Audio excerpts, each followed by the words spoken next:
अस्सलाम वालेकुम। आज हम लेक्चर नंबर 5 पढ़ेंगे the course structural engineering software applications. तो आज के लेक्चर की तरफ प्रोसीड कर लेते हैं। आज हम प्रॉब्लम करेंगे फ्रेम प्रॉब्लम, यानी हमने अभी तक बीम्स पर 3 प्रॉब्लम्स कर लिए हैं। आज का लेक्चर जो है ओवरऑल हमारा फ्लेक्सिबिलिटी प्रॉब्लम नंबर 4 है, क्योंकि हमने बीम पर 3 प्रॉब्लम्स की है। चौथा हमारा फ्रेम पर है और फ्रेम में ये पहला प्रॉब्लम है। सही है। तो ओवरऑल इसकी नंबरिंग 4 है और फ्रेम में इसकी प्रॉब्लम नंबर 1 है। सही है। तो ये हम इस फ्रेम को एनालाइज करेंगे। ये एक इधर फिक्स सपोर्ट है, इधर हिंज सपोर्ट है और ये फासला 30 फीट है, ये 15 फीट है। इधर 5 किप का जो है लेटर लोड लगा है, ऊपर 2 किप पर फुट का यूडीएल लगा है। सही है। और इन दो कॉलम्स की मोमेंट ऑफ इनर्शिया आई है और इस बीम की मोमेंट ऑफ इनर्शिया वो है 2i। सही है। इसका मतलब है कि अगर इसकी डायमेंशन फॉर एग्जांपल जितनी भी साइज़ है इन कॉलम्स की, तो इसके डबल साइज बीम का है। सिंपल अगर इसे हम इसका सिंपल मतलब ले लें। सही है। तो ये i है, ये 2i है। सही है। तो सबसे पहले हमारा स्टेप क्या होता है कि यानी सबसे पहले हमें फाइंड करना है कि how much it is what is the degree of indeterminacy of the structure। यानी पहला स्टेप क्या है कि डिग्री ऑफ इंडिटरमिनेसी फाइंड कर ले और रिडंडेंस आप सेलेक्ट कर ले, उनके डायरेक्शंस आप एज्यूम कर ले। तो ये एक इसमें 5 अननोन्स हैं, 1 2 3 4 5 रिएक्शंस हैं, 2 हिंज सपोर्ट हैं और 3 फिक्स सपोर्ट्स के। सही है। तो इन आपके साथ 5 अननोन्स हैं और आपके साथ इक्विलिब्रियम इक्वेशन सिर्फ जो है 3 है।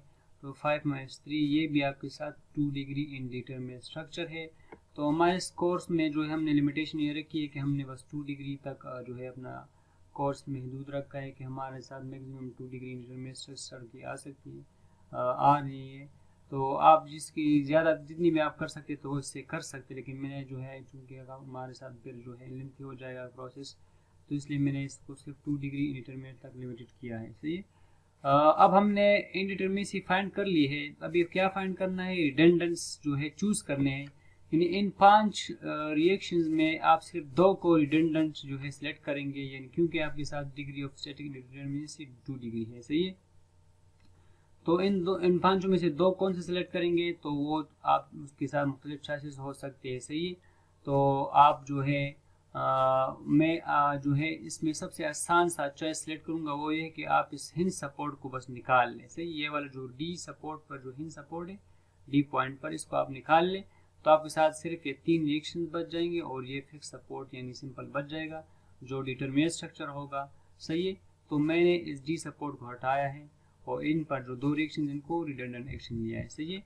तो ये हमारे साथ फ्रेम है। तो ये वाला एक रिएक्शन और एक ये वाला रिएक्शन, दोनों को मैंने रिडंडेंट एक्शन सिलेक्ट कर लिया और इनकी डायरेक्शन भी मैंने एज्यूम कर ली है। सही कि AR1 की डायरेक्शन ऊपर डायरेक्शन में और AR2 की डायरेक्शन राइटवर्ड है। इसके अगर आंसर हमारे साथ नेगेटिव आ जाए तो इसका मतलब है हमारे साथ इसकी डायरेक्शन गलत है, और अगर पॉजिटिव आंसर आ गए इसका मतलब हमने डायरेक्शन सही एज्यूम की है। सही है। तो इस पर आपने घबराना नहीं है कि आपने कौन सा डायरेक्शन अभी एज्यूम करना है इधर, तो वो कोई फ़र्क नहीं पड़ता। आप कोई सा भी सिलेक्ट कर ले, आपको बाद में पता चल जाएगा कि मैंने गलत किया या सही किया। अगर गलत किया तो आप उसको फिर सही कर ले। ठीक है उधर। तो सबसे पहले अब AR1 और AR2 यानी इस सपोर्ट पर पहले से कोई सेटलमेंट्स नहीं गिवन, यानी पॉइंट 1 या पॉइंट 2 दोनों एक जगह है। सही है। तो आपके साथ तो दोनों पर यानी आपके साथ यानी वर्टिकल में भी कोई सेटलमेंट नहीं गिवन या रोटेशन, और हॉरिजॉन्टल में भी कोई सेटलमेंट या रोटेशन नहीं गिवन, तो इसलिए आपके साथ DRS1 DRS2 0 हो गए। तो हमें क्या फाइंड करना है, we need to find AR1 redundant action 1 and redundant action 2। सही, ये हमने फाइंड करनी है। तो अभी हमारे साथ सेकंड स्टेप क्या होता है, DRL मैट्रिक्स। तो बीम में हम एक तरीका अप्लाई कर देते हैं तो वो अगर इस फ्रेम के लिए हम अप्लाई करें तो हमारे साथ बहुत जो है लेंथी हो जाएगी, इसलिए हमने इसके लिए DRL मैट्रिक्स जो है इसको आसान बनाने के लिए एक और तरीका हमने इधर जो है चूज़ किया है। तो सबसे पहले हमने क्या करना है, एनालाइज द प्राइमरी स्ट्रक्चर। जैसे हम बीम में भी प्राइमरी स्ट्रक्चर को एनालाइज करते हैं, लेकिन वो हमने दूसरे तरीके से एनालाइज करते हैं, इधर हम एक और तरीके से एनालाइज करेंगे। सही है। तो प्राइमरी स्ट्रक्चर आपके साथ कौन सा स्ट्रक्चर होता है जिसमें आप सपोर्ट्स या रिडंडेंट एक्शन को रिमूव कर लेते हैं। तो आपके साथ जो स्ट्रक्चर रह जाता है वो रिलीज स्ट्रक्चर या प्राइमरी स्ट्रक्चर आपके साथ बन जाता है, और ये जो है डिटरमिनेट स्ट्रक्चर हो जाती है। यानी आपके साथ 3 अननोन्स होते हैं, 3 रिएक्शंस, 3 इक्विलिब्रियम इक्वेशन है, तो आप इसको सॉल्व कर सकते हैं। सही है। तो इसके लिए हम क्या करेंगे, एक और तरीका हमने DRL मैट्रिक्स को फाइंड करने के लिए जो है अप्लाई किया, वो ये है कि आप जो है हर पॉइंट, यानी आपके साथ ये कॉलम है, ये बीम है और ये एक कॉलम है, 2 कॉलम 1 बीम, आप इनमें से इक्वेशंस बनाते हैं, मोमेंट इक्वेशंस आप बनाते हैं। सही है, मोमेंट इक्वेशन। तो आप इसका स्टार्ट पॉइंट ए भी ले सकते हैं, इस कॉलम का स्टार्ट पॉइंट बी भी ले सकते हैं। सही है, कोई फर्क नहीं पड़ता। तो मैंने आसानी के लिए स्टार्ट पॉइंट ए जो है लिया है, और इसका जो है यानी ये फासला x है, और कोई फासला x पर आप जो है एक सेक्शन ले लें, और इधर आप जो है सम ऑफ ऑल मोमेंट्स ले लें। ठीक है। इसी तरह इस पॉइंट सी को और बी में आप कोई भी जो है अपना स्टार्ट पॉइंट सेलेक्ट कर ले। तो मैंने इस पॉइंट सी को सिलेक्ट कर लिया। सही है, आसानी के लिए। और ये वाला x डिस्टेंस है, और ये किसी सेक्शन पर आप मोमेंट जो है ले लेते हैं। सही। इसी तरह पॉइंट डी पर भी आप ले लेते हैं। पॉइंट सी और डी में भी आप कोई भी पॉइंट स्टार्ट कर सकते हैं, स्टार्टिंग पॉइंट ले सकते हैं। तो मैंने पॉइंट डी को स्टार्ट कर लिया है, पॉइंट कर लिया है, और इस फासले को x इस जगह पर मैं क्या करूँगा, अब मैं जो है इसके मोमेंट इक्वेशन बनाऊंगा। सही है, और उससे हम जो है एनालाइज करेंगे स्ट्रक्चर को, DRL मैट्रिक्स को फाइंड करेंगे। सो ये हमारे साथ एक टेबल जो है बाद में आएगा, उस टेबल में जो हमारे साथ मोमेंट कैपिटल M वैल्यूज होंगे वो इधर से आएंगी। सही है। तो इस स्लाइड से हमारे साथ कैपिटल M की मोमेंट की वैल्यूज आएंगी। ठीक है। तो सबसे पहला हमारा स्टेप क्या है कि इसमें सब स्टेप क्या है कि आप जो है इन कॉलम्स और बीम्स को क्या कर ले, अलग-अलग कर ले। सही है, यानी इसको डिवाइड कर ले, फ्रेम को डिवाइड कर ले। तो मैंने हर कॉलम और बीम को अलग कर लिया। चूंकि आपके साथ DRL मैट्रिक्स है, तो आपके साथ इधर ओरिजिनल लोडिंग लगेंगी और कोई रिडंडेंट एक्शन पर नहीं होगा। सही है। और ये 5 किप का लोड है, ये वाला। ठीक है, ये बाद में इधर शो किया गया है, ये 5 किप का लोड है जो गिवन है आपके साथ। ठीक है। तो अब हमने क्या करना, इसको अलग-अलग एनालाइज करना है, अलग-अलग क्या करना है, एनालाइज इसको करना है। ठीक है। तो स्टार्ट कर लेते हैं। तो हर आप अगर देख ले तो इस पर ये आपके साथ क्या है, इधर आपके साथ फिक्स सपोर्ट है, ये वाला, यानी इस ए बी पर ए पॉइंट पर आपके साथ फिक्स सपोर्ट है। तो इधर आपके साथ 3 रिएक्शंस होंगे, और जो है बी पर भी 3 आपके साथ, क्योंकि आपके साथ ये बी पॉइंट जो है ये फिक्स कनेक्शन है। तो इधर भी आपके साथ 3 रिएक्शंस होंगे, यानी 2, एक हॉरिजॉन्टल फोर्स, एक वर्टिकल, एक आपके साथ मोमेंट होगा। सही। इधर पॉइंट सी पर भी आपके साथ 3 होंगे, पॉइंट सी पर भी 3 होंगे। तो इधर इस पॉइंट बी पर जो आपके साथ जो है मोमेंट्स या जितने आपके साथ रिएक्शंस होंगे या इस कनेक्शन पर, तो आपके साथ इधर भी होंगे, लेकिन इसकी सिर्फ जो है डायरेक्शन ऑपोजिट होगी। सही है। बाकी इस पॉइंट सी पर इधर जो है रिएक्शंस होंगे, तो इधर भी आपके साथ होंगे ट्रांसफर। सही है। तो सिंपल इस डी पर आपके साथ 2 होंगे। ठीक है। तो इस पॉइंट सी पर आपके साथ ये 2, एक हॉरिजॉन्टल फोर्स, एक वर्टिकल फोर्स, एक जो है मोमेंट है। तो ये और ये दोनों की वैल्यू सेम होगी, क्योंकि एक ही पॉइंट सी है। सही है, लेकिन दोनों की डायरेक्शन ऑपोजिट होंगी। इक्विलिब्रियम के लिए हम जो है हर एक बॉडी इक्विलिब्रियम में हो, तो सब जो फोर्सेस होंगे वो इक्वल इन ऑपोजिट डायरेक्शन में लगेंगे। सही है, किसी बॉडी इक्विलिब्रियम के लिए। तो ये वर्टिकल है ये वाला, तो ये भी आपके साथ इसका वर्टिकल है, लेकिन डाउन डायरेक्शन में है। ये इसका डायरेक्शन लेफ्टवर्ड है, इसका डायरेक्शन राइटवर्ड है, इसका डायरेक्शन क्लॉकवाइज है, और ये आपके साथ एंटी क्लॉकवाइज है, लेकिन दोनों की वैल्यूज सेम होंगे। ठीक है। तो आप सब की वैल्यूज जो है आपने फाइंड करने हैं। ठीक है। और इधर आपके साथ लास्ट में जो है इधर आपके साथ 3 होंगे। सही है। चूंकि हर कनेक्शन पे आपके साथ 3, इधर तो कोई हिंज सपोर्ट है नहीं है, इधर ये तो फ्री जो है एंड है, तो इधर आपके साथ 3 होंगे। लेकिन ये शो 3 करते, लेकिन में इसमें ज़्यादातर 0 होते हैं। सही है, लेकिन हम शो करते हैं तीनों, और उसमें फिर हम देखेंगे कि कौन कौन से हमारे साथ 0 है। ठीक है। तो अगर आप देख ले, इधर आपके साथ ये लोड जो लगा है 2 किप पर फुट का। ठीक है, ये 2 किप पर फुट का आपके साथ लोड लगा है। ठीक है। तो ये 2 किप का लोड जो है, ये मुझे जो है कहाँ ले जाना है, कहाँ ट्रांसफ़र करना है, ताकि हमारे साथ ये ट्रांसफ़र हो जाए और हमारे साथ जो है ये वैल्यू यानी कौन सी सपोर्ट पर जाएगी। तो अगर आप देखें तो ये 2 किप का लोड जो है, अगर मैं इसको डी पर ले आता हूँ, डी पर, तो डी पर तो कोई सपोर्ट है नहीं है, तो इसका मतलब है कि ये सपोर्ट फेल हो जाएगा। तो इसलिए मुझे ये वाली जो वैल्यू है 2 kip पर फुट की, इसको मैंने लाना है पॉइंट ए, यानी सपोर्ट ए तक जो है मुझे लाना है। सही है। तो इसलिए मैं क्या करूँगा, मेरे साथ इधर जो है वैल्यूज अक्सर जो है क्या हो जाएंगी, 0 हो जाएंगी। अब देख ले, मैं इसको आपको कैसे जो है आप इधर देख ले, समझ इंशाल्लाह आपको आ जाएगी कि ये आपके साथ ये भी 0 है, ये भी आपके साथ 0 है और ये भी 0 है। वो इसलिए 0 है क्योंकि अगर आप जो है इस सपोर्ट पर कुछ लाते हैं तो वो वाले जो है वैल्यूज इधर भी आपके साथ ट्रांसफर हो जाएंगे। अगर आपके साथ इधर कोई वैल्यूज ट्रांसफर हो गई तो इसका मतलब है वो वैल्यू आपने जो है सपोर्ट पर लाने हैं, वो लास्ट में सपोर्ट पर ही आएंगे और सपोर्ट इधर कोई है नहीं है, तो इसका मतलब है आपके साथ स्ट्रक्चर फेल हो जाए। इसलिए मुझे ये जो लोड है ये 2 kip पर फुट, ये मुझे इस कनेक्शन पर पॉइंट बी पर ले जाना है और पॉइंट बी से इधर यानी इस पॉइंट बी तक आ जाएगा, और ये चूंकि एक ही पॉइंट है तो इस पॉइंट बी से फिर सपोर्ट ए तक आ जाएगा, तो मेरे साथ ये सपोर्टेड हो जाएगा। सही है। तो मेरे साथ 2 मल्टीप्लाई बाई 30 का जो रिजल्टेंट आ रहा है 2 मल्टीप्लाई बाई 30 60 की वैल्यू आ रही है, वो मुझे इधर सपोर्ट करना है। सही है। और फिर इधर नीचे ट्रांसफर करना है। ठीक है। तो चूंकि आपके साथ ये भी 0 हो गए तो इसका मतलब है आपके साथ इस सपोर्ट डी पर भी 0 हो गए सब कुछ। अब ये 60 की वैल्यू और जो इधर मोमेंट्स आ रहे हैं वो मुझे इधर ट्रांसफर करने हैं, क्योंकि इधर आपके साथ ये पॉइंट बी दोनों सेम है, तो आप इस सपोर्ट ए पर ट्रांसफर इसको कर सकते हैं। ठीक है।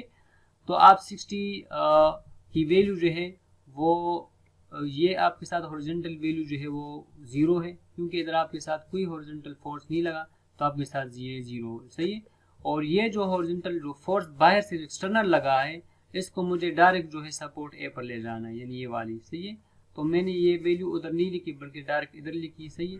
क्योंकि अगर मैं उधर लिखूँ उसका मतलब मैं उधर फिर ट्रांसफर करूँगा दूसरे एंड पर, तो दूसरे एंड पर अगर मैं ट्रांसफर करूँ तो इसका मतलब सपोर्ट डी तक आ जाएगा। तो मैं सपोर्ट डी से अपने आप सारे लोड जो है बचाना चाहता हूँ, ताकि मेरे साथ सपोर्ट ए पर जो है सब लोड्स वगैरह आ जाए, तो क्योंकि उधर रिएक्शंस ऑलरेडी प्रोवाइडेड है, उधर सपोर्ट है आपके साथ। सही है। तो अब ये 60 की वैल्यू आपके साथ इधर हो जाएगी, ये वाली वैल्यू आपके साथ, यानी ये रिएक्शन जो होगा ये वर्टिकल अपर डायरेक्शन में, ये 60 की वैल्यू ये वाले यानी इसको सपोर्ट कर रहा है ऑपोजिट डायरेक्शन में। सही है। अब ये 60 मल्टीप्लाई बाय 60 दरमियान में लग रहा है, तो 60 मल्टीप्लाई बाय 15, जैसे कि आपके साथ जितनी वैल्यूज आ रही है तो वो आपके साथ मोमेंट इधर आ जाएगा, ये वाला 900। सही है। तो असल में ये क्या है, 2 मल्टीप्लाई 30 60 वैल्यूज तो रिजल्टेंट से आ रही है और मल्टीप्लाई बाय 15, क्योंकि रिजल्टेंट आपके साथ दरमियान में लग रहा है, तो आपके साथ ये मोमेंट कितना हो जाएगा, 900। अब यही 900 की वैल्यू आप क्या कर ले, इधर बी पर जो है ट्रांसफर कर ले, यानी 60 की आपके साथ ये इसकी डायरेक्शन ऑपोजिट हो जाएगी, ये 60 वैल्यू आप इधर ट्रांसफर कर ले रिएक्शन, और मोमेंट आपके साथ उधर जो है एंटी क्लॉकवाइज था तो आपके साथ इधर क्लॉकवाइज डायरेक्शन में आ जाएगा। सही है। तो ये हो जाएगा 900, क्योंकि इसकी वैल्यू ऊपर से आई है। अब इसी वैल्यूज को हमने क्या करना है, और साथ में अगर हम देखते कि कोई और वैल्यूज वगैरह थे ताकि उसको हम क्या कर ले, इधर सपोर्ट ए पर जो है उसको रेजिस्ट कर ले, तो 60 तो आपके साथ डायरेक्ट ही नीचे आ जाएगा। ठीक है।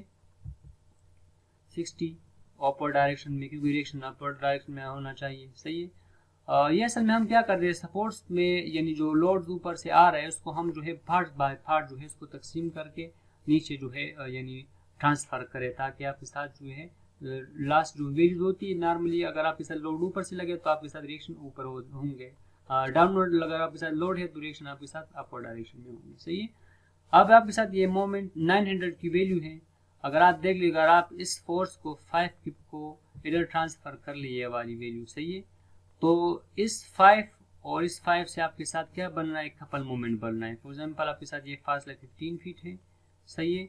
और ये आपके साथ 5 किप का लोड लग रहा है, अगर आप इसको ट्रांसफर कर ले इसके अपोजिट डायरेक्शन में। सही है। आपके साथ इसका अपोजिट डायरेक्शन में जो है फोर्स ट्रांसफर होती है नॉर्मली, तो 5 मल्टीप्लाई 15 से आपके साथ 75 एक्स्ट्रा मोमेंट आएगा, और वो होगा क्लॉकवाइज डायरेक्शन में। क्लॉकवाइज डायरेक्शन में आपके साथ मोमेंट होगा, तो आपके साथ 900 से 900 प्लस 75, तो आपके साथ क्या आ जाएगा 975, और वो एंटी क्लॉकवाइज में आपके साथ मोमेंट लग जाएगा और ये रिएक्शन हो जाएगा। सही सबका। ठीक है। अगर आप इसको समझ गए तो आप बाकी इसमें कुछ नहीं है, कोई मुश्किल नहीं है, सिर्फ कैलकुलेशन है और सिंपल मैथमेटिक्स है, और इंटीग्रेशन भी इसमें कुछ इन्वॉल्व है। सही है। तो अगर आप इसको समझ ली इंशाल्लाह बाद में कोई मसला नहीं होगा आपके लिए।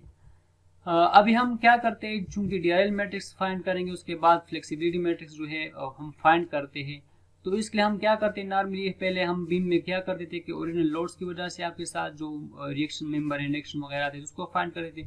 उसके बाद हम corresponding to redundant action 1 corresponding to redundant action 2 unit loads लगाते थे, सही है, ठीक है ना, यूनिट्स लोड्स लगाते थे, सही है। और जो है उसकी वजह से हम क्या का फाइंड करते, फ्लेक्सिबिलिटी कहते भी से कि आप यूनिट लोड की वजह से आपके साथ कितनी डिस्प्लेसमेंट आती है, फ्लेक्सिबिलिटी इज एक्चुअली डिस्प्लेसमेंट। तो अब हम क्या करेंगे, बाकी आपके साथ सब कुछ सेम होगा, आपके साथ जो उधर ओरिजिन पॉइंट स्टार्टिंग पॉइंट थे एक्स जहाँ से आपने स्टार्ट किए थे, सही है, तो उधर से आपने क्या करना है, बिल्कुल उसी तरीके से आपने इधर भी पॉइंट्स लेने हैं और एक्स लेने हैं। अच्छा, एक बात जो है वो स्लाइड पिछले स्लाइड में वो समझना वो ज़रूरी है, वो ये है कि आप इधर आ जाए कि अब मैंने आपको बताया था कि हम इधर मोमेंट इक्वेशन बनाएंगे, मोमेंट इक्वेशन। तो अब हमने हर जगह जो है मोमेंट्स जो है इक्वेशन बनानी है। तो इधर तक मेरे साथ इस कॉलम में एक्स फासला है, सही है, ये वाला, और आप इधर फॉर एग्जांपल कोई सेक्शन ले लें इधर, और इधर मैं जो इधर लिया भी है आपके लिए, सही है। तो आप इधर क्या करें, मोमेंट ले लें, इधर सम ऑफ मोमेंट ले लें इस सेक्शन पर, सही है। तो आपके साथ मोमेंट की वैल्यू के क्या आ जाएंगी, अगर आप देख ले तो अगर मैं इसको इस डायरेक्शन में बना लूँ आपके लिए तो आपको समझना आपके लिए आसानी होगा। फॉर एग्जांपल मैं इसको रोटेट कर लूँ और इधर आपने सेक्शन ले लिया और फिर 5 पिप का लोड आपके साथ इस डायरेक्शन में आ जाएगा। अगर आप इसको इस डायरेक्शन में जो है रोटेट कर ले समझने आसानी के लिए, सही है। तो आपके साथ इस डायरेक्शन में लोड होगा 5 पिप का और इस डायरेक्शन में आपके साथ क्या हो जाएगा, मोमेंट 975 की वैल्यू हो जाएगी। इसको समझना बहुत ज़रूरी है, सही है, इक्वेशंस को, बाकी इसमें कुछ मुश्किल नहीं है। अब हमने क्या करें, इधर मोमेंट्स लेने, सम ऑफ ऑल मोमेंट्स। तो ये फासला मेरे साथ क्या है, ये फासला मेरे साथ है x, ठीक है। और तो इसमें एक बात समझनी जो वो ये डायरेक्शंस जो है और यानी पॉजिटिव नेगेटिव कैसे लेना है वो बहुत समझना बहुत जरूरी है, सही है। तो अगर मैं आपको समझा दूँ तो इधर सम ऑफ मोमेंट्स ले लूँ तो इससे मोमेंट्स की आ रहा है सम 5x, मोमेंट आपके साथ क्या होता है, टू फोर्स इंटू डिस्टेंस, तो 5 इंटू एक्स आपके साथ क्या हो जाएगा, मोमेंट एक आ रहा है, एक आपके साथ ये मोमेंट आ रहा है 975, तो ये आपके साथ में ये साथ में 975 वैल्यू लिख लूंगा, सही है। अब कौन से के साथ प्लस है कौन से के साथ नेगेटिव है उसको समझना बहुत जरूरी है, इसलिए मैं इस तरफ आ जाता हूँ, थोड़ा खाली तरफ देख लेता हूँ ताकि आपको सही से समझ आ जाए।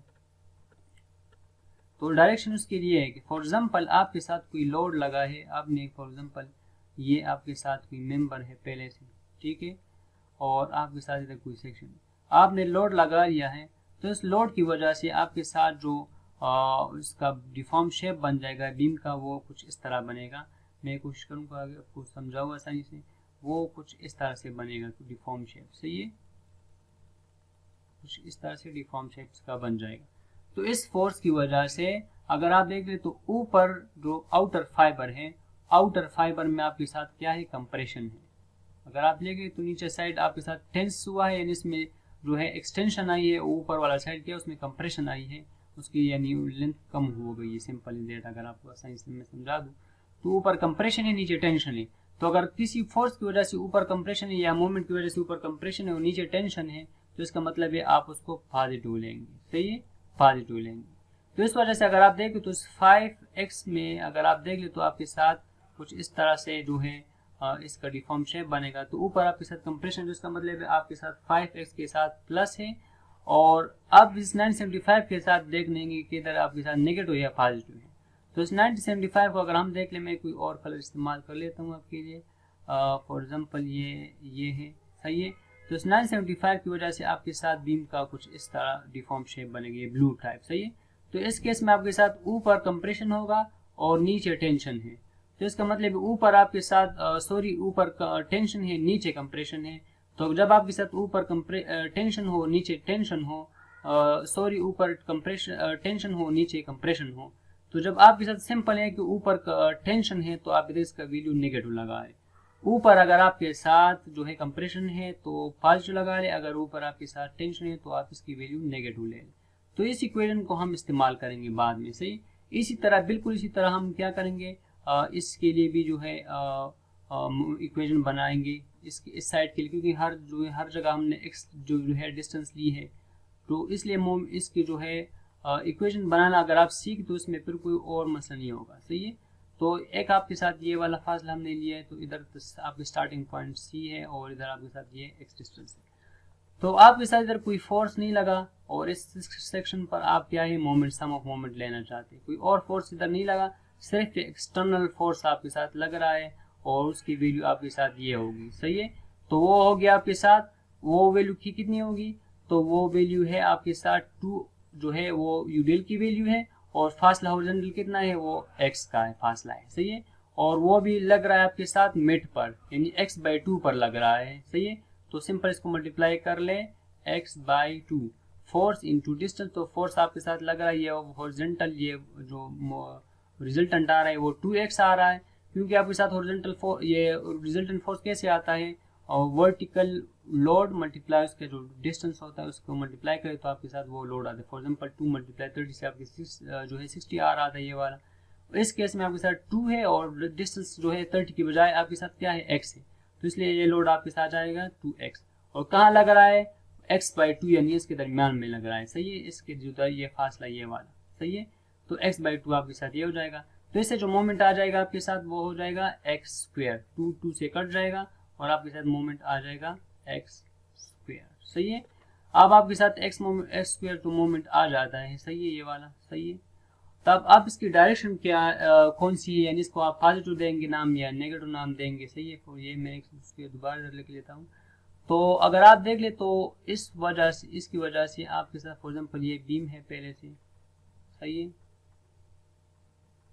और इस लोड की वजह से आपके साथ, यानी ये लोड नीचे डायरेक्शन में है, तो ऊपर आपके साथ क्या है, ऊपर आपके साथ आ रहा है टेंशन। यानी अगर आप इस लोड की वजह से आपके साथ इसका डिफॉर्म शेप किया हो जाएगा, तो ऊपर आपके साथ क्या आ रहा है, तो आपके साथ टेंशन आ रहा है ये वाला।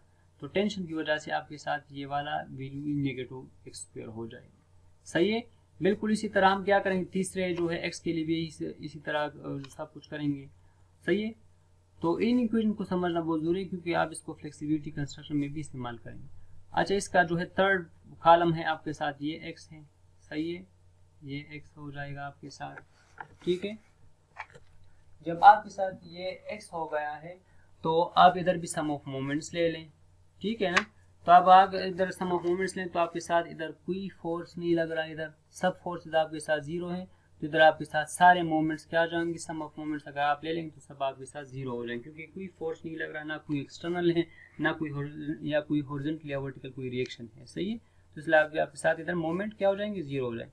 अब इन वैल्यूज को हम क्या करेंगे, बाद में टेबल में इस्तेमाल करेंगे। तो आप अगर मैं उधर डायरेक्ट वैल्यू ले लूँ और अगर उधर आपको समझ नहीं आ रही तो उसका मतलब है मैं आपको ये स्लाइड जो है रेफर करूंगा और इस स्लाइड में आप दोबारा देखेंगे। ठीक है, नेक्स्ट स्लाइड की तरफ प्रोसीड कर लेते हैं और इसको मिटा लेते हैं।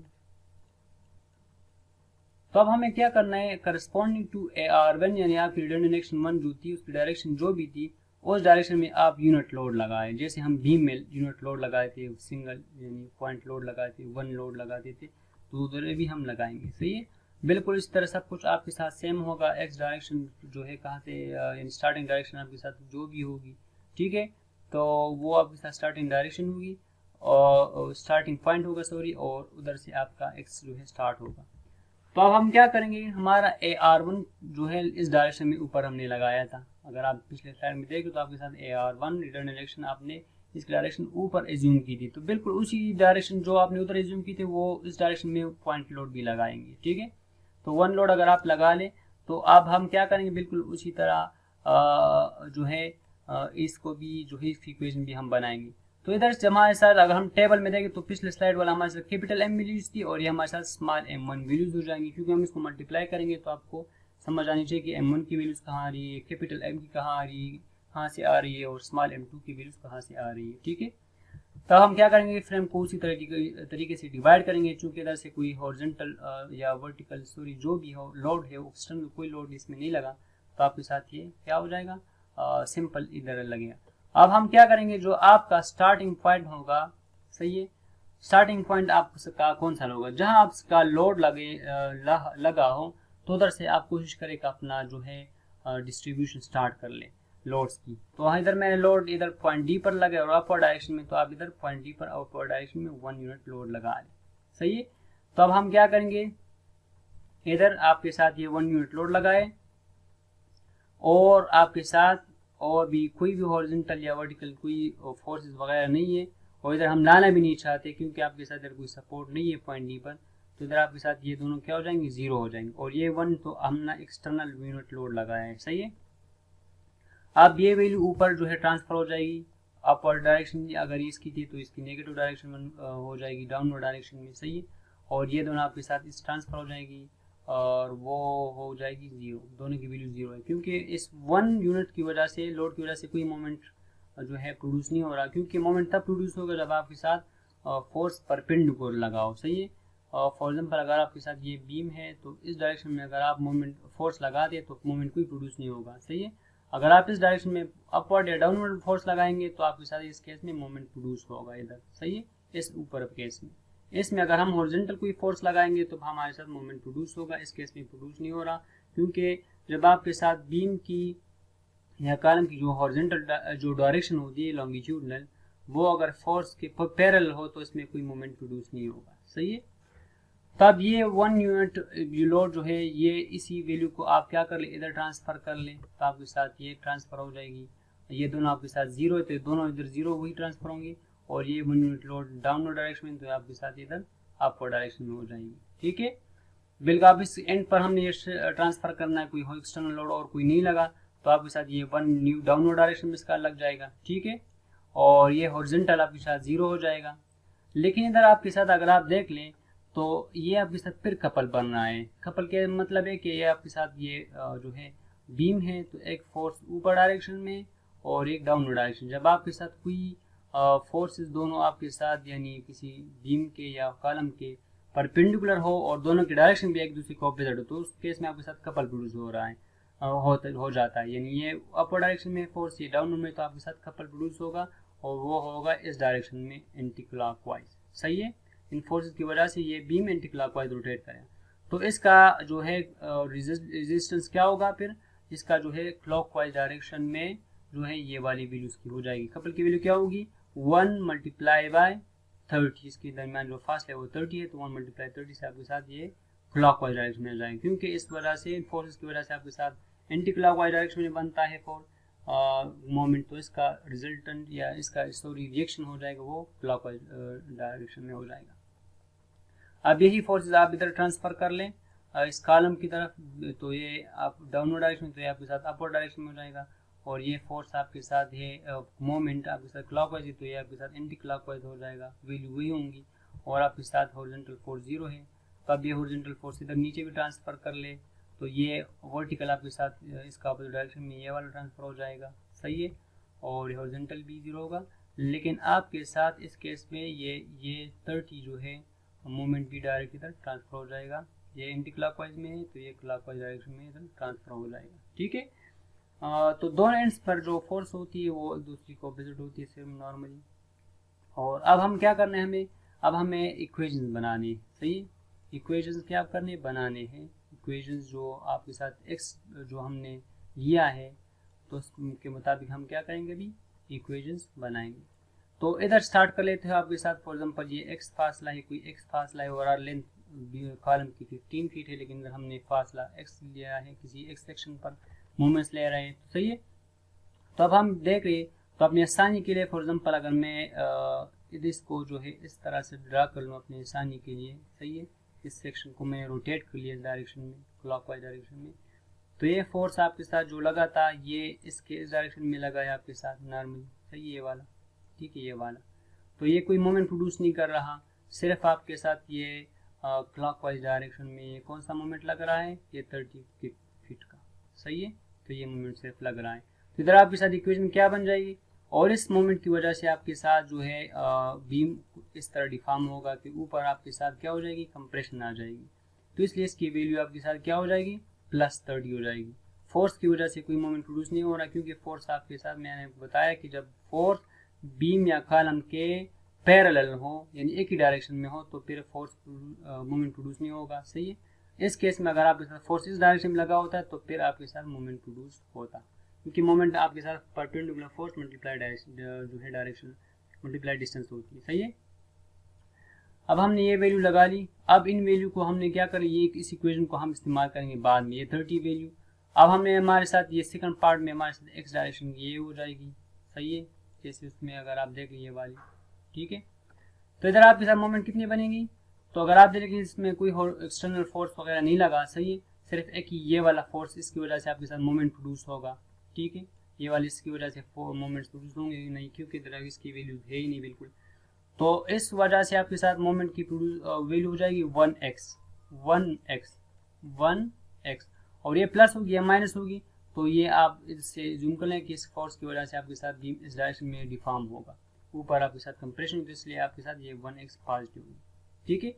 इस थर्ड कॉलम में CD कॉलम में आप आ जाए तो इसमें आपके साथ ये x की डायरेक्शन ये है, सही है। तो अगर आप देख ले तो इधर इस फोर्स की वजह से मोमेंट प्रोड्यूस नहीं हो रहा, क्योंकि ये इस कॉलम के बिल्कुल पैरेलल है, परपेंडिकुलर कोई फोर्स है नहीं, तो इधर आपके साथ क्या हो जाएगा, मोमेंट की वैल्यू 0 हो जाएगी। तो इन वैल्यूज को आप याद कर ले, क्योंकि हम इसको इस्तेमाल करेंगे और इसको समझे भी आसानी से, सही है। कोशिश कर ले कि आप इसको समझे। अब करस्पॉन्डिंग टू AR2 हम लोड लगाएंगे, AR2 हमारी डायरेक्शन ये हमने जूम की थी, तो बिल्कुल उसी तरीके से हम क्या करेंगे, इसकी जो वैल्यूज होंगे हमारे साथ वो M2 वैल्यूज होंगी, क्योंकि हमारे साथ ये करस्पॉन्डिंग टू AR2 होंगे। ये डिवाइड कर ले फ्रेम पार्ट्स में, और उसी तरीके से जहां आपका लोड लगा तो उसे आप स्टार्ट कर लें, सही है। तो ये आपके साथ फोर्स हो जाएगा, हॉरिजॉन्टल 1 का हमने लोड लगाया है, और ये दोनों आपके साथ 0 है, सही है। आप इसको ट्रांसफर कर ले, इसका डाउन, इसका ऑपोजिट डायरेक्शन में अपवर्ड, कोई वैल्यूज है तो ठीक है, नहीं है तो नहीं है, सही है। तो ये अपवर्ड है, ये फोर्स आपके साथ 0 है, तो ये आपके साथ 0 है। ये आपके साथ मोमेंट 1 वैल्यू है, तो इसका अपोजिट डायरेक्शन में ये 1 वैल्यू हो जाएगी। तो अगर आप देखें तो इससे फिर आपके साथ कपल बन रहा है, सही है। परपेंडिकुलर फोर्स है और फासला आपके साथ 15 है, तो 1 मल्टीप्लाई बाई 15, दोनों वैल्यूज आपके साथ 1 1 है और अपोजिट डायरेक्शन में है और परपेंडिकुलर भी है इस मेंबर के, तो इससे आपके साथ कपल प्रोड्यूस हो रहा है, सही है। और उस कपल की डायरेक्शन आपके साथ ये वाली होगी 1 मल्टीप्लाई 15। तो ये इसकी डायरेक्शन, तो इसका जो है रेजिस्टेंस में कितना जो है, कितनी डायरेक्शन में कौन सी डायरेक्शन में आपके साथ मोमेंट लगेगा, ये अगर आपके साथ एंटी क्लॉकवाइज तो क्लॉकवाइज में आपके साथ 15 वैल्यू इधर लग जाएगी। अब इसी वैल्यूज को आप इधर ट्रांसफर कर ले, ये जो है क्लॉकवाइज डायरेक्शन तो एंटी क्लॉकवाइज में इधर लग जाएगा, और जो फोर्सेज आपके साथ किसी की वैल्यू गिवन है तो आप इस वैल्यू को इधर जो है लगा दे रहा है। ये 1 आपके साथ ये से आ रहा है, ये वाला, सही है, बिल्कुल। अभी इसके ऑपोजिट डायरेक्शन में हमने इधर इसको ट्रांसफर कर लिया, इधर आपके साथ ये 0 है, तो इधर अभी आपके साथ ये भी 0 हो जाएगा। ये मोमेंट आपके साथ 15 है, तो इसके अब जो है अपोजिट डायरेक्शन में आपके साथ ये मोमेंट इधर ट्रांसफर हो जाएगा। कोई फोर्स दरमियान में नहीं है, ना कोई कपल बन रहा है, इन 1 फोर्स की वजह से कोई कपल नहीं बन रहा, क्योंकि ये इस बीम के पैरेलल है, सही है। बिल्कुल यही वैल्यूज आप इधर ट्रांसफर कर लें विद ऑपोजिट डायरेक्शन, सही है। ये आपके साथ इसका डायरेक्शन ये वाला था, तो इसका डायरेक्शन ये वाला हो जाएगा। ये क्लॉकवाइज था तो ये एंटी क्लॉकवाइज, इधर भी आपके साथ कपल बनेगा, सही है। क्योंकि आपके साथ ये 1 है, तो ये 1 अगर आप इधर ट्रांसफर कर ले ऑपोजिट डायरेक्शन, तो इससे फिर आपके साथ इस क्लॉकवाइज डायरेक्शन में कपल बनेगा, वो भी 15 बनेगा। तो अगर आप देखें तो ये आपके साथ एंटी क्लॉकवाइज 15 है, और ये आपके साथ जो है क्लॉकवाइज 15 है, तो 15 - 15 से आपके साथ मोमेंट 0 आ जाएगा, ठीक है। क्योंकि आपके साथ ये एंटी क्लॉकवाइज है और इस कपल की वजह से आपके साथ जो वैल्यू आ रही है वो 15 पॉजिटिव आ रही है, क्लॉकवाइज आ रही है, तो 15 - 15 से आपके साथ क्या हो जाएगा, ये 0 आ जाएगा मोमेंट, ठीक है। तो इधर कोई मोमेंट ट्रांसफर नहीं हो गया है, सही है। तो अभी आपने क्या किया है, आपने क्या करना है, तो अभी आपने उसी तरीके इक्वेशन बनाने हैं। तो ये आपके साथ एक्स डायरेक्शन एक्स जो है, सही है, स्टार्टिंग पॉइंट आपके साथ ए है। तो अब हम इधर हम इसके साथ इक्वेशन कितने बनेंगे, कैसे बनेंगे, तो 1 मल्टीप्लाई बाय एक्स, सही है, ये आपके साथ इधर मोमेंट बनेगा आपके साथ sum of r 1 multiply by x, क्योंकि ये 1 इस एक्स के डायरेक्शन जो कॉलम की उसके परपेंडिकुलर है, ये उसके परपेंडिकुलर है 90 डिग्री। तो 1 मल्टीप्लाई एक्स जो है आपके साथ आ जाएगा। अब इसकी ये पॉजिटिव है या नेगेटिव है, तो अगर आप अपनी आसानी के लिए इसको इस तरीके से बनाने के आप ये इसका डायरेक्शन, फॉर एग्जांपल अगर आप फोर्स को रोटेट कर ले क्लॉकवाइज उस मेंबर को भी, तो आपको सही से समझ आएगा कि ये कुछ इस तरह तरीके से ये क्या हो जाएगा, इस डिफॉर्म होगा। तो ऊपर आपके साथ फिर क्या है, कंप्रेशन है, तो आपके साथ ये पॉजिटिव हो जाएगा। इधर आप चेक कर ले, सही है। इधर आपके साथ इस बी सी पार्ट बीम में मोमेंट्स कैसे आ रहा है, तो ये आपके साथ एक्स है। तो किसी फोर्स की वजह से मोमेंट्स प्रोड्यूस नहीं होगा, क्योंकि वन फोर्स जो है ये एक्स के पैरेलल है, तो इससे कोई मोमेंट प्रोड्यूस नहीं होगा। सिर्फ ये मोमेंट आपके साथ ये आ रही है वाला एंटी क्लॉकवाइज, सही है। ये आपके साथ स्टार्ट शुमार होगा, तो इसकी वजह से भी आपके साथ ऊपर जो है कंप्रेशन आएगा इस मोमेंट की वजह से, तो ये भी आपके साथ हो जाएगा प्लस, सही है। बिल्कुल इसी तरीके से आप इधर चेक कर लें, इस सी डी जो है सी डी कॉलम में, तो इसे आपके साथ मोमेंट आ जाएगा 1 मल्टीप्लाई बाय एक्स। इसे भी 1 आपके साथ ये फोर्स है और x आपके साथ ये वाला डिस्टेंस है, तो 1 मल्टीप्लाई एक्स, और ये होगा आपके साथ क्लॉकवाइज डायरेक्शन में या एंटी क्लॉकवाइज, वो भी देख लेते हैं थोड़ा, सही है। देख लेते हैं, इसको थोड़ा रिमूव कर लेते हैं, सही है। तो देख ले, तो इस 1 मल्टीप्लाई एक्स से आपके साथ आ रहा है मोमेंट इस यानी जो है एंटी क्लॉकवाइज डायरेक्शन में, सही है। 1 मल्टीप्लाई एक्स, इस सेक्शन तक आपके साथ मोमेंट 1 मल्टीप्लाई एक्स से आ रहा है, ये 1 है, ये एक्स, सही है। तो ये अगर आप देखें तो आप अपनी आसानी के लिए इसको रोटेट कर ले, तो आपके साथ ये फोर्स इस डायरेक्शन में हो जाएगा और ये आपके साथ जो है ये वाला डायरेक्शन हो जाएगा, सही है। 1, तो आप सबको रोटेट किया करें और आप देखा करें कि ऊपर आपके साथ जो है कंप्रेशन आ रहा है या टेंशन आ रहा है। तो इस केस में भी आपके साथ यूपर कंप्रेशन आ रहा है, तो इसका मतलब है इसकी वैल्यू भी 1 मल्टीप्लाई एक्स जो मोमेंट आएगा वो भी पॉजिटिव होगा। तो इसको समझना बहुत जरूरी है, क्योंकि बाद में हम इसको डायरेक्ट यूज करेंगे, ठीक है। तो अब हमने क्या कहा, ओरिजिनल लोड्स की वजह से जो है इसको एनालाइज किया, इसके बाद जो है AR1 AR2 के करस्पॉन्ड भी इसको एनालाइज कर लिया। अब इन वैल्यूज को हम क्या करें, इस टेबल में इस्तेमाल करेंगे। तो एक टेबल होगा कि आपके साथ इधर होगा मेंबर सेगमेंट है इस कॉलम में, इस कॉलम में आपके साथ ए बी कितने आपके साथ मेंबर है, 3 जो है मेंबर है, क्योंकि 2 कॉलम्स है और एक आपके साथ जो है बीम है। एक ये कॉलम था, एक ये बीम था, ये कॉलम था, सही है। हमने सब लिए। अब इस सब के हमने स्टार्टिंग पॉइंट कौन से लिए थे, तो पहले वाला कॉलम के हमने स्टार्टिंग पॉइंट ए लिया था और दूसरे को हमने स्टार्टिंग पॉइंट लिया था, और कॉलम 3 जो कॉलम था सी डी उसका स्टार्टिंग पॉइंट हमने डी लिया था। स्टार्टिंग पॉइंट आप जो है जरूर मेंशन कर लें। फिर जो है ए बी की लेंथ कितनी है, वो वेरी करती है 0 to 15 फीट, क्योंकि हम इक्वेशन बनाएंगे तो इसलिए इसमें जो है इस्तेमाल करना ये ज़रूरी है। इंटीग्रेशन में हम इस्तेमाल करेंगे इसको।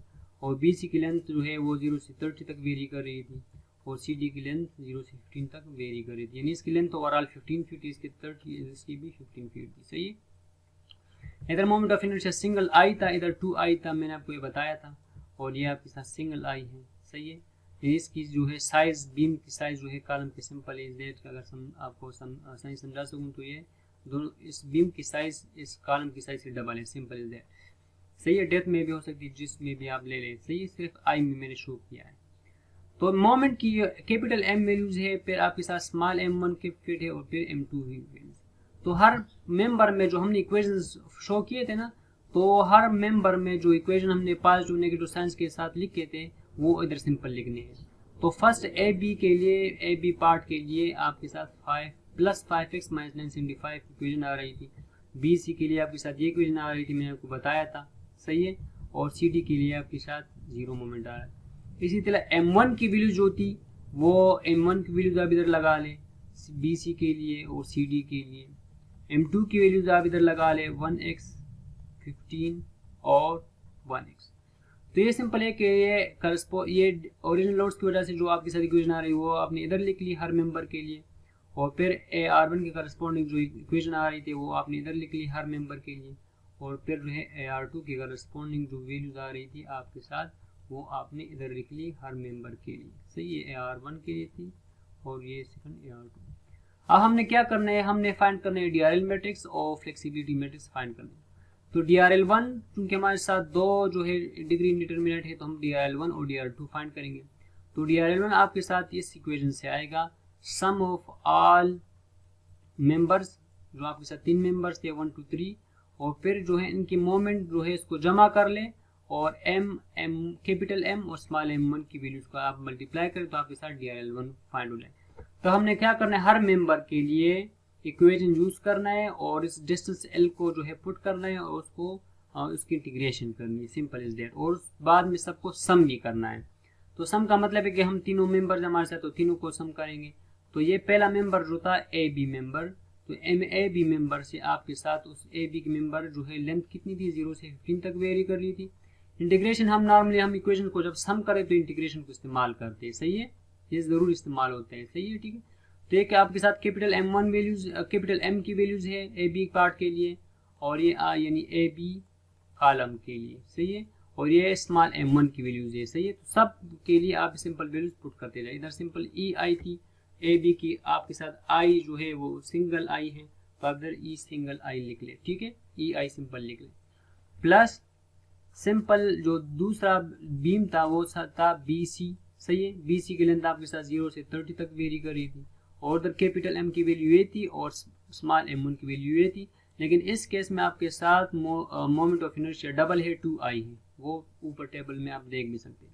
इसी तरह प्लस कर ले, आपके साथ क्या आ रहा है लास्ट में CD कॉलम आ रहा है, तो उसकी लेंथ कितनी है आप इधर लेंथ लिख ले और कैपिटल M की वैल्यू स्मॉल m1 की वैल्यू लिख ले और E2I लिख ले और इससे आपके साथ 0 आ जाएगा। अगर आप इसको मल्टीप्लाई करें, आप सिंपल क्या कर ले, इसको कैलकुलेटर के जरिए से इसका इंटीग्रेशन निकाले डायरेक्ट और इसको सम कर ले तो आपके साथ ये वैल्यू आ जाएगी DRL1 की वैल्यू, सही है। अगर आपके साथ EI की वैल्यू गिवन है तो सिंपल उसको डिवाइड भी कर ले, तो वो हमारे साथ सपोर्ट सेटलमेंट के केस में गिवन होती है तो उधर हम इस्तेमाल करते हैं, इसमें इधर हम इस्तेमाल नहीं करते क्योंकि इधर ये सिंपल कट जाती है बाद में। DRL2 आपके साथ क्या हो जाएंगी, उसका इक्वेशन आपके साथ ये होगा कि उधर ऊपर DRL1 में आपके साथ सिंपल M1 की वैल्यूज थी, इधर आपके साथ क्या है M2 की वैल्यू है, सही है, M2 की वैल्यू यानी आपके साथ AR2 की जो डायरेक्शन थी तो कैपिटल M के साथ आपने M2 की वैल्यू मल्टीप्लाई करनी हर M मेंबर के लिए। तो ये AB मेंबर के लिए ये होगी, ये इक्वेशन आपके साथ कैपिटल M है, ये स्मॉल m2 के लिए है और हर मेंबर के लिए आप इसको ऐड करते जाए तो आपके साथ ये DRL2 की वैल्यू फाइंड हो जाएगी, ठीक है। अब आप क्या करें, इसको एक मैट्रिक्स फॉर्म में लिख लें तो आपके साथ DRL1 और DRL2 फाइंड हो गया है। अभी हमने क्या फाइंड करना है, फ्लेक्सिबिलिटी मैट्रिक्स फाइंड करना है, ठीक है। तो फ्लेक्सिबिलिटी मैट्रिक्स जो है वो इसके लिए सब कैलकुलेशन हमने किए, उसी टेबल से हम इसको डायरेक्ट फाइंड करेंगे। बस इसमें जो मुश्किल काम ये वो ये कि वो टेबल आप डेवलप कर लें उस इक्वेशन से, बाकी इसमें सिंपल मल्टीप्लिकेशन इंटीग्रेशन हुआ है, वो कुछ नहीं हुआ, सही है। तो F11 आप कैसे फाइंड करते, चूंकि आपके साथ 2 डिग्री इंडिटरमिनेट स्ट्रक्चर है तो आपके साथ मैट्रिक्स जो बनेगा 2 रोज होंगे और 2 कॉलम्स उसमें होंगे, सही है। तो F11 आपके साथ है फर्स्ट रो फर्स्ट कॉलम की वैल्यू होती है, यानी आपके साथ अगर ये मैट्रिक्स है तो इसमें फर्स्ट वैल्यू ये जो होती है फर्स्ट वैल्यू F11 है, ये F12 है, F21 है, ये F22 है, सही है, ठीक है। तो F11 आप कैसे फाइंड करें, सिंपल M1 को सिंपल मल्टीप्लाई कर ले, हर मेंबर के लिए M1 मल्टीप्लाई कर ले, BC मेंबर के लिए M1 की ये इक्वेशंस आ रही थी और CD मेंबर के लिए आपके साथ ये वैल्यू आ रही थी। इधर आप सिंपल क्या करें इसको भी, इधर आपके साथ सिंपल I है, 2I नहीं है, लेकिन कोई फर्क नहीं पड़ता क्योंकि ऐसे भी 0 हो रहा है। इधर आपके साथ ये 2I, इसको जमा कर ले, इंटीग्रेट कर ले, जमा कर ले तो आपके साथ ये आ जाएगा। अब F12 और F21 जो है आपके साथ सेम होती है, आपके साथ F21 है, सही है, दोनों की वैल्यू आपके साथ सेम होती है। तो वो क्या है कि M1 और M2 का आप मल्टीप्लाई कर लें, हर मेंबर के लिए M1 और M2 की इक्वेशन ले लें और आप क्या कर लें, यानी टेबल से ले लो, उसको सिंपल मल्टीप्लाई कर लो, इंटीग्रेशन इसकी कर लें तो आपके साथ ये आ जाएगा। F22 क्या हो जाएगा, M2 यानी M1 स्क्वायर आपके साथ F11 में हो जाएगा, M1 M2 आपके साथ F12 में हो जाएगा, F21 में हो जाएगा और F22 में आपके साथ दोनों M2 की वैल्यूज है, यानी M2 स्क्वायर सिंपल, सही है। तो आप हर मेंबर के लिए M2 की वैल्यू ले लें और उस टेबल से और आप सिंपल मल्टीप्लाई कर लें, इंटीग्रेशन कर लें तो आपके साथ ये वैल्यू भी फाइंड हो जाएगी। बाकी सब कुछ सेम है तो आपके साथ ये फ्लेक्सिबिलिटी मैट्रिक्स फाइंड हो गया है, सही है। अब हमने क्या करना है, इसका जो है फाइंड करना है रिडंडेंट एक्शन फाइंड करने है, तो इसका क्या करना है, इनवर्स फाइंड करना है, ठीक है।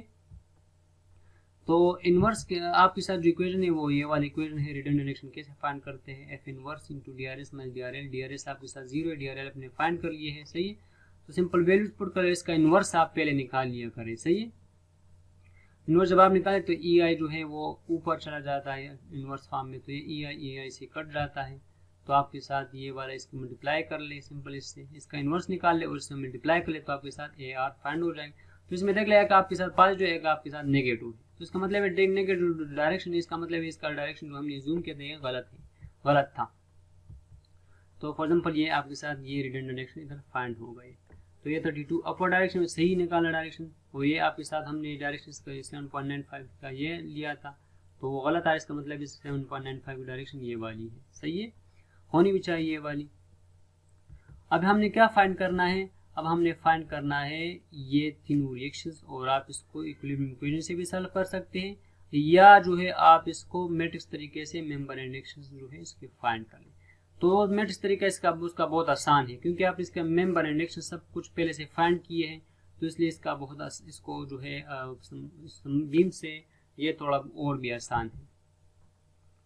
सही है। तो finding the member and reaction it is the last step. सही है। तो मेंबर एंड रिएक्शन के लिए हमने क्या आपको बताया था कि सबसे पहले नंबर जो है दे दे और नंबर की डायरेक्शन जो है आप ले लें। फॉर एग्जांपल ये ए बी के लिए मैं अलहदा कर रहा हूँ, हर मेंबर के लिए अलहदा करूँगा, शेयर फोर्स बेंडिंग डायग्राम अलहदा बनाऊंगा, और इसका जो है मैं फाइनली एक shear force combined share force bending diagram और रीजियल फोर्स डायग्राम बनाऊंगा। सही है। तो ये आप रिज्यूम कर ले इसकी डायरेक्शन के आपके साथ इस डायरेक्शन में सब पॉजिटिव हो रहेंगे, ये पॉजिटिव है, क्लॉकवाइज पॉजिटिव है। तो ये सिंपल ये डायरेक्शन आपने लिए। अगर आपके साथ आंसर इसके नेगेटिव और इसके मुखालिफ आ रहे हैं, नेगेटिव में आ रहे हैं, इसका मतलब है कि ये जो डायरेक्शन होंगे इसके मुखालिफ आपके साथ लोड्स ये रिएक्शंस आएंगे डायरेक्ट। सही है। तो उसे हम direct share force bending diagram बनाएंगे। इसकी एग्जाम्पशन ये है बीम के लिए। सही है। 1 2 3 4 5 6 हर मेंबर के लिए अलग करने, इसलिए हमने जो है हर मेंबर के लिए सिर्फ 6 हर मेंबर के लिए एक्शन आ रहे हैं। सही है। ठीक है। हर बीम के या कॉलम के 6 एक्शन होते हैं नॉर्मली। ठीक है। ठीक है। फिर मेंबर के किसी केस में आपके साथ सब 0 हो जाते हैं, लेकिन नॉर्मली जनरली इसके 6 होते हैं मेंबर एंड एक्शंस। सही है। इसके बाद हमने क्या करना है, मेंबर ए बी के लिए काम करना है। मेंबर ए बी के shear force diagram bending moment diagram बनाना है। तो आपने ये पहले क्या करना है, सिंपल उसी तरीके मैंने वही नंबरिंग उठा लिए, लेकिन सबको मैंने अलग अलग कलर्स दिए ताकि आप आसानी से इसको समझ सको। तो आपके साथ ये होंगे 6 एंड मेंबर एंड एक्शन है, तो आप इसके 6 जो है इनको फाइंड कर लिए मेंबर एंड एक्शन को 1 2 3 4 5 6 सबके कलर्स आपके साथ जो है ये जो इधर कलर होंगे उधर टेक्स्ट का भी कलर होगा। अब ये जो वैल्यूज है ये आपके साथ डीआरएल मैट्रिक्स ऊपर में मैंने आपको बताया था उससे आ रहे हैं आपके साथ, यानी ये जो प्राइम स्ट्रक्चर से आपके साथ जो ये ए बी आपको अगर आप ऊपर देख लें डीआरएल मैट्रिक्स के कैलकुलेशन में, तो ये प्राइम स्ट्रक्चर को हमने अलहदा जो है हर मेंबर को फाइंड किया था, तो उन्हीं वैल्यूज को हम इस्तेमाल करेंगे। तो ये वैल्यू ऊपर से आ रहा है, लेकिन मैंने सिर्फ कलर इसके सबके चेंज कर लिए। तो इधर आपके साथ -5 है, क्योंकि आपके साथ इधर ये इसकी डायरेक्शन ये हमने पास ये ले ही ली, लेकिन आपके साथ ये डायरेक्शन ये आ रही थी। सही उधर से, तो इधर ये आपके साथ हो जाएगा -5। ये आपके साथ +60 है, क्योंकि इसकी डायरेक्शन 2 की जो डायरेक्शन वो 60 की डायरेक्शन सेम आ रही है, तो इधर प्लस है। इसलिए आप सब इधर वैल्यूज की पुट करते जाए उस प्राइमरी स्ट्रक्चर से। अब आपके साथ ये दूसरा जो मैट्रिक्स बन रहा है ये वो आपके साथ करस्पॉन्डिंग टू AR1 और करस्पॉन्डिंग टू AR2 से आ रही है वैल्यू। सही है। तो अगर आप देखो तो इधर ये वैल्यूज जो है इधर आपके साथ पहली ये वैल्यू 0 है, सेकंड वैल्यू आपके साथ 1 है, थर्ड वैल्यू आपके साथ क्लॉकवाइज है, बिल्कुल क्लॉकवाइज ये भी है, ये भी प्लस है, फिर ये आपके साथ ये 0 है, फिर आपके साथ ये -1 है, क्योंकि डाउन डायरेक्शन में इधर आपके साथ अपवर्ड डायरेक्शन में 5th नंबर, और ये आपके साथ क्या है -30 इसलिए क्योंकि आपके साथ ये एंटी क्लॉकवाइज और इधर आपके साथ प्लस है। बिल्कुल इसी तरीके से आप AR2 की वैल्यूज भी इधर लगाते जाइए, वाली ये AR2 की वैल्यूज है, और ये आपके साथ रिडंडेंट एक्शन। तो सिंपल आप मल्टीप्लाई करें तो आपके साथ सब एक्शंस रियलिटी में फाइंड हो जाएंगे जो आपके साथ एक्चुअल स्ट्रक्चर के लिए आने चाहिए। सही है। तो अब इस आंसर को हम इस्तेमाल करेंगे, इससे share force bending moment diagram और एक्सियल फोर्स डायग्राम बनाएंगे, और उन्हीं आंसर को मैंने इधर लिख लिया। अब हमने क्या करना है, सबसे पहले क्योंकि कॉलम है तो कॉलम में हम एक्सियल फोर्स डायग्राम भी बनाते हैं। एक्सियल फोर्स आपके साथ वो फोर्स है जो मेंबर के पैरेलल होती है, यानी आपके साथ ये 27.95 27.95 ये जो है एक्सियल फोर्स आ रहे हैं, क्योंकि ये फोर्सेस इस कॉलम के पैरेलल हैं, एक ही डायरेक्शन में आ रहे हैं। सही है। डायरेक्शन मतलब ये नहीं है कि अपर डायगोनल में, लेकिन इसका मतलब है कि ये वर्टिकल है तो ये कॉलम भी वर्टिकल और ये रिएक्शंस भी वर्टिकल है। सही है। तो इसका हम एक्सियल फोर्स डायग्राम बनाते हैं, फिर शेयर फोर्स और फिर बेंडिंग मोमेंट डायग्राम हर मेंबर के अलग-अलग बनाते हैं। सही है। तो एक्सियल फोर्स डायग्राम क्या है, आपके साथ 27.95 वैल्यू है, तो आप किसी डायरेक्शन में जा सकते हैं। 27.95 हमने जो है राइट डायरेक्शन में चल जाए, फिर इधर तक आपके साथ कांस्टेंट है, फिर आपके साथ फिर ऊपर भी 27.95 है, वो उसके डाउनवर्ड डायरेक्शन, तो आप इधर इस डायग्राम को क्लोज कर लें, तो आपके साथ ये हो जाएगा एक्सियल फोर्स डायग्राम। क्योंकि कॉलम एक्सियल फोर्स खामखा आती है, तो इसलिए ये आपके साथ इसकी वैल्यूज मैक्सिमम होती है। शेयर फोर्स डायग्राम आपके साथ क्या है 2.95 है। सही है। शेयर फोर्स आपके साथ वो होती है फोर्सेस जो इस एक्स सेक्शन के जो है पैरेलल लगती है। सही है, ये आपके साथ है सेक्शन के पैरेलल है। सेक्शन मतलब ये है कि आपके साथ कॉलम नॉर्मली ये था। सही है, डायरेक्शन ये आपके साथ कॉलम होता है। तो ये जो एरिया है, ये वाला एरिया, इसके ये फोर्स जो है 2.94 इसके पैरेलल देंगे। एरिया भी डायरेक्शन में था और फोर्स भी ये भी इस डायरेक्शन में। इसका शेयर फोर्स डायग्राम इस तरह बनेगा। 2.95 है, फिर दरमियान में कांस्टेंट रहेगा, फिर आपके साथ एंड में 2.95 डायरेक्शन में। तो आप इसको एंड कर लें शेयर फोर्स डायग्राम को। आप बेंडिंग मोमेंट डायग्राम बनाएंगे तो ये चूंकि इधर कोई यूडीएल दरमियान में नहीं लगा तो इसका बेंडिंग मोमेंट डायग्राम भी एक ही लाइन में बनता है। सही है, लेकिन वो उसकी ये अगर आपके साथ इसकी वैल्यू 0 डिग्री है, यानी इसका कर्व जो है सिंपल कर्व नहीं, कांस्टेंट वैल्यू को हम 0 डिग्री नाम देते, और जगह आपके साथ जो है इंक्लाइन लाइन को हम 1 डिग्री नाम देते। सही है, तो इधर आपके साथ बेंडिंग मोमेंट के लिए 13.5 है एंटी क्लॉकवाइज। फिर जो है आपके साथ जो है ये यानी सिंपल ये क्या है, एंटी क्लॉकवाइज है, और ये क्या है, क्लॉकवाइज है। सही है, तो इसकी तरफ हम क्या कर लेंगे, उस तरफ चले जाएंगे मोमेंट, और फिर आपके साथ क्लॉकवाइज है तो आप इसको एंड कर लेंगे। ठीक है, तो आपके साथ shear force bending moment diagram, axial force diagram हर मेंबर के बन गए हैं। इस तरीके से हमने और मेंबर्स के भी बनाने हैं। बीम आपके साथ ये था, दूसरा जो है हमारे साथ BC है। ठीक है, उसकी वैल्यूज भी बिल्कुल इसी तरीके से प्राइमरी स्ट्रक्चर से आपके साथ ये वैल्यूज आ रही है। ठीक है, करस्पॉन्डिंग टू AR1 से आपके साथ ये वाला कॉलम आ रहा है, करस्पॉन्डिंग टू AR2 ये वैल्यू सब कुछ हमने उधर से ली है। सही है, डायरेक्ट जो उधर DRL और फ्लेक्सिबल मैट्रिक्स कंस्ट्रक्ट करने के लिए जो हमारे साथ वैल्यूज थी उधर ही से हमने लिए। सही है, तो हमने क्या, और इधर आपके साथ ये रिडंडेंट एक्शन है। रिडंडेंट एक्शन में ये याद रखना है कि जो साइन उधर आया था वो उसी साइन को इस्तेमाल करेंगे। सही है, तो आप इसको मल्टीप्लाई कर ले, जमा कर ले, तो आपके साथ ये वाली वैल्यू आ जाएगी। ये इसका आंसर हो जाएंगे, उसी आंसर को हमने इधर डायरेक्ट लिख लिया है। इससे shear force, axial force diagram सब कुछ इधर से हम बनाएंगे। ये आंसर्स है। ठीक है, आप इसको चूंकि आपके साथ UDL भी लगाए तो इसलिए आप इसमें कुछ और कैलकुलेशन भी करेंगे जो नॉर्मली हम बेंडिंग मोमेंट डायग्राम बनाने के लिए करते हैं। सही है, तो ये axial force diagram, share force diagram और बेंडिंग मोमेंट डायग्राम हो जाएगा। ठीक है, एक्सियल फोर्स डायग्राम इधर जो है चूंकि आपके साथ ये एक्सियल फोर्स बन रहा है, इस केस में 7.95 ये इसके पैरेलल है इस बीम के लॉन्गिट्यूडनल डायरेक्शन के, तो इसलिए इसमें एक्सियल फोर्स डायग्राम बने। 7.95 कांस्टेंट है, फिर 7.95 से खत्म हो रहा है। शेयर फोर्स डायग्राम इस केस में ये वाला शेयर फोर्स, तो पिछले केस में 27.95 में एक्सियल फोर्स था, क्योंकि उस केस में आपके साथ जो डायरेक्शन थी ये कॉलम के पैरेलल थी, लेकिन इस केस में इस बीम की ये जो है परपेंडिकुलर, इसका मतलब ये इसका जो है यानी इस क्रॉस सेक्शन के पैरेलल है लेकिन बीम के परपेंडिकुलर है, तो ये आपके साथ शेयर फोर्स होता है। 27.95 ऊपर चले 95 है सॉरी, और जो है आप फिर 27.95 है, ओवरऑल इस बीम की जो है ये ऊपर जो UDL लगाए 2 × 36 से आपके साथ वैल्यू आती है 60। सही है, 60, तो 27.95 - 60 कर ले तो आपके साथ जो वैल्यू मेन नेगेटिव में आ रही है, इसके मतलब है कि मुझे दूसरी वैल्यू यही मिल रही है 32.95। 27.95 - 60 से 32.05 वो नीचे है, तो इसलिए मैं नीचे गया हूँ इस डायरेक्शन में। सही है, तो आपके साथ फिर वैल्यू इधर आ जाएंगी ये वाली। ठीक है, आप चूंकि आपके साथ बेंडिंग मोमेंट डायग्राम जब आप बनाते हैं तो ये आपके साथ 57.95 है, नीचे डायरेक्शन में हम गए एंटी क्लॉकवाइज इसलिए। ठीक है, तो अब हमने इधर मैक्सिमम इधर आपके साथ कौन सी वैल्यू कितनी वैल्यू होंगी, तो इसके लिए क्या करते हैं, इसका एरिया फाइंड करते हैं। ठीक है, इसका एरिया फाइंड करें ताकि आपके साथ मैक्सिमम बेंडिंग मोमेंट का या इस पॉइंट पर बेंडिंग मोमेंट का पता लग जाए। सही है, तो इसका एरिया फाइंड करने के हमें क्या करना चाहिए, ये फासले भी फाइंड करने हैं। तो ये फासले हम कैसे फाइंड करते हैं, तो अभी उसको फाइंड करते हैं। ठीक है, तो इसको फाइंड करते हैं इस फासले को। ठीक है,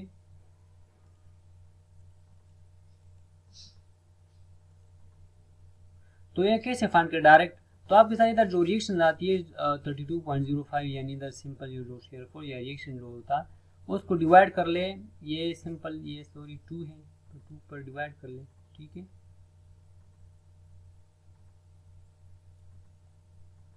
सही है, आप इसको सॉरी 2 पर लोड 2 है। सही है, इधर इसमें ख्याल में मिस्टेक हुआ है, तो आप इसको 2 कर ले तो 16 के करीब कोई वैल्यू आ जाएगी। सही है, तो वो 16 उसको जो है 30 के से माइनस कर ले तो आपके साथ वो वैल्यू इधर भी आ जाएगी। ठीक है, इधर वैल्यू वो आ जाएगी। ये इसमें थोड़ा जो है एरर आया वो इसलिए आया कि मैंने इधर वैल्यू जो है इधर 2 था, लेकिन मैं इधर 1.5 लिखा, इसलिए इसमें मसला आ रहा है।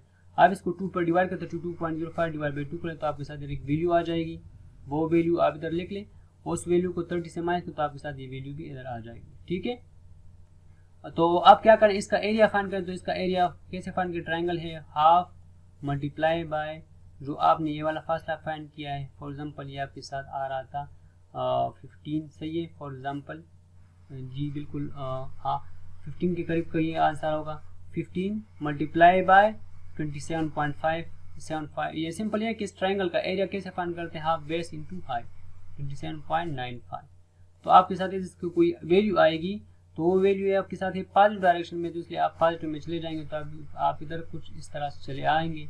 आपके साथ ये डिग्री इस कर्व की 1 डिग्री है, तो आपके साथ इधर कर्व की डिग्री 2 डिग्री बनेगी कर्व, सही है। तो ये आप इस तरह कर लें तो आपके साथ वैल्यू इधर आ जाएगी।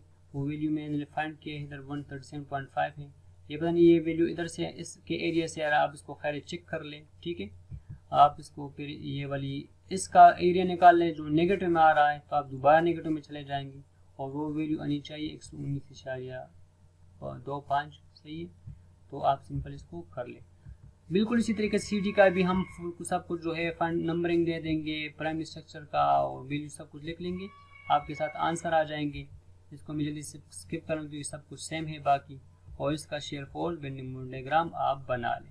ठीक है, अब कंबाइंड शेयर फोर्स और बेंडिंग मोमेंट डायग्राम पर जो है आप बना लें, यानी सब कुछ जो आपके साथ वैल्यूज थी इससे आपके एक कंबाइंड शेयर फोर्स डायग्राम, यानी जो वैल्यूज थी सब कुछ जो आप इधर एक ही डायग्राम में शो कर लें तो आपके साथ shear force combined moment diagram बन जाएगा। ठीक है, इसके साथ हमारा लेक्चर कंप्लीट हो जाता है। इसको जो है बाकी कुछ 2 प्रॉब्लम्स हैं इंशाल्लाह नेक्स्ट लेक्चर में करेंगे, उसके बाद हम स्टार्ट करेंगे और उसके बाद आपका मिड टर्म एग्जाम होगा।